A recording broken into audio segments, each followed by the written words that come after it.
So this is a big, big game for the Indiana Fever. And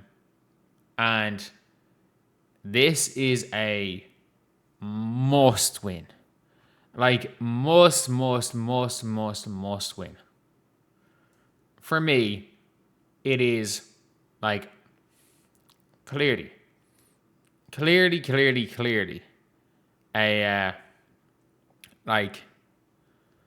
a game where the Dallas Wings season, you could derail the Dallas Wings season. The Dallas Wings can't guard a parked car. They almost lost to Toronto. Toronto have lost 10 games in a row by an average of 20. They almost lost to Toronto. Somehow, the Dallas Wings were better in the first half when Paige didn't score. They are a shell of a team. Not only that, Zaza James is a bench threat. Lee Rue is going to play. Shug Sutton is going to play. If you lose, if the Fever lose to this starting five with a bench of Maddie Segrist, Alicia Clark, and Lee Rue, we need to have some conversations.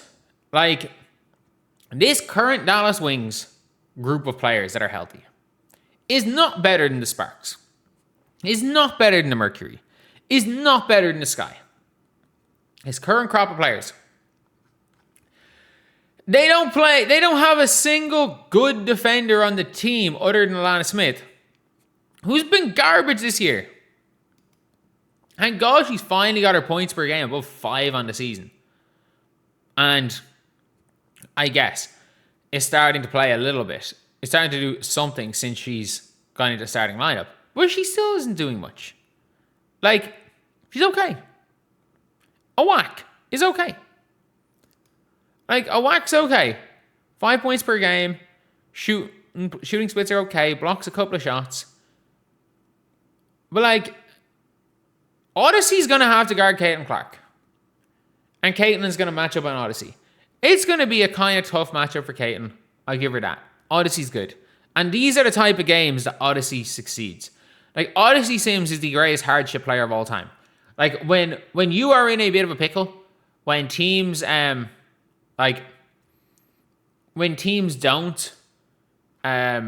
expect you to win, she's been like that for years. Odyssey Sims steps up.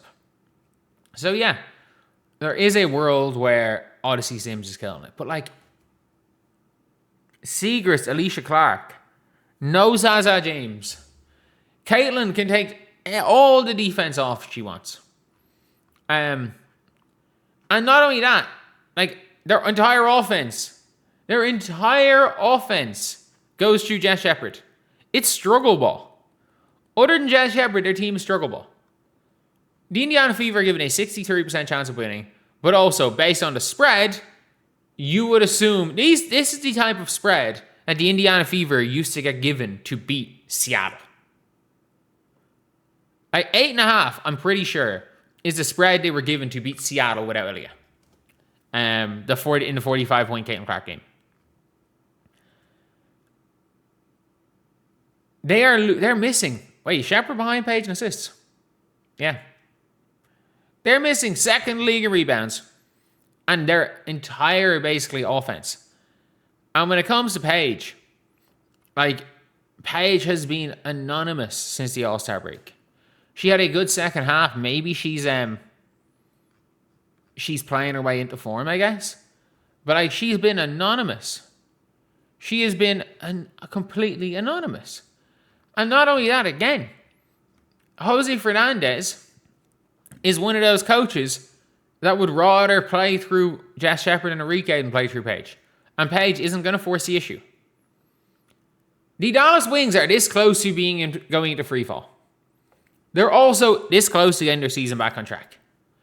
And I don't think people understand how close teams are to torpedoing their seasons. Like, the Indiana Fever are currently 2 games off 3rd and a game and a half on 2 games off 8th. They are 2 games off 8th and a game and a half off third. Playing 2 games off third. If the Indiana Fever lose this one, you're then facing Atlanta, who are a bad regular season matchup for the Fever. Who are a really bad regular season matchup. I still think in the playoffs, if it's a 4-5 the Indy win, I don't trust Ryan Howard or Alicia Gray in the playoffs. I don't trust either of them in the playoffs. I trust Kelsey Mitchell, I trust Aaliyah, and I trust Caitlin. If you want to say, oh, Caitlin has ever won a playoff game, she had, I think, did she have 25 and 8 or something in game 2 against Connecticut? She was ridiculous.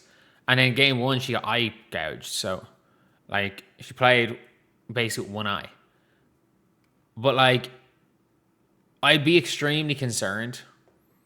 Wait, how have the Wings made the playoffs and the Vox have... Oh, it's 24 wins, sorry. And the Wings have the tiebreaker.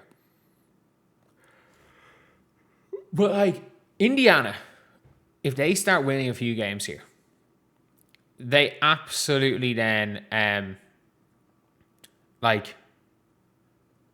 then go and, like, they absolutely go into that 3rd, 4th conversation. And if you're the Fever, unfortunately, you can't also play for 6th right now. Like, what you don't want to do is, because I think, is drop in and lose a tiebreak to Dallas as well. If they lose today, they've also lost a tiebreak to the Dallas Wings. And they've got a real hell run. The Wings play a couple of tough games. The Fever have probably the toughest schedule in the remainder of the league. So you've got to win the games you're supposed to win. So the Fever go out. Atlanta's tough. But then they face Toronto and Dallas again. And the Liberty. Chicago is not an easy matchup. Connecticut, Toronto, they're kind of easy. But you end the year with Mystics, Minnesota. And unless Minnesota have that 1 seed wrapped up, they're tough games. They are really, really tough games. And just as easily as the Indiana Fever could get themselves into that 3rd, 2nd conversation with Golden State and Vegas. Just as easy as they can push themselves up here, they can drop. For the New York Liberty, one of the positives is about that team for the Fever's case is that Satu's just gone and Phoebish is hurt. That's one of the positives. But if you lose to half the Dallas Wings, like if you lose at home to half the Dallas Wings, I think we really start to talk about this Indiana Fever team. We really have to start having conversations. This needs to be a statement. Not only is this a win, this needs to be statement like last year against the Wings. Like the Dallas Wings versus the Fever. Is there a previous matchups here? I need to see if I can find last year's matchup. Where it was a statement win. Fever July 2025. Where you were up 30 points, they were up 30 points, pulled all their starters, then Paige started stat padding in garbage time. That Dallas Wings team, Paige, Enrique, yeah, JJQ was playing, MHA, McCowan, Isaiah James, Haley Jones. Like, I don't care. This on paper, this Dallas Wings team wasn't that much worse than the Dallas Wings team currently playing. And Caitlin Clark sleptwalked to a dominant win. She didn't even shoot well. She was just making a mockery of them. This was a statement win. This was you can no longer argue that Paige is better than Caitlin. Paige Bueckers is past. Caitlin stole the ball off Paige 4 times. It was hilarious. And it needs to be a statement win. Not just a win, a statement win for the Indiana Fever.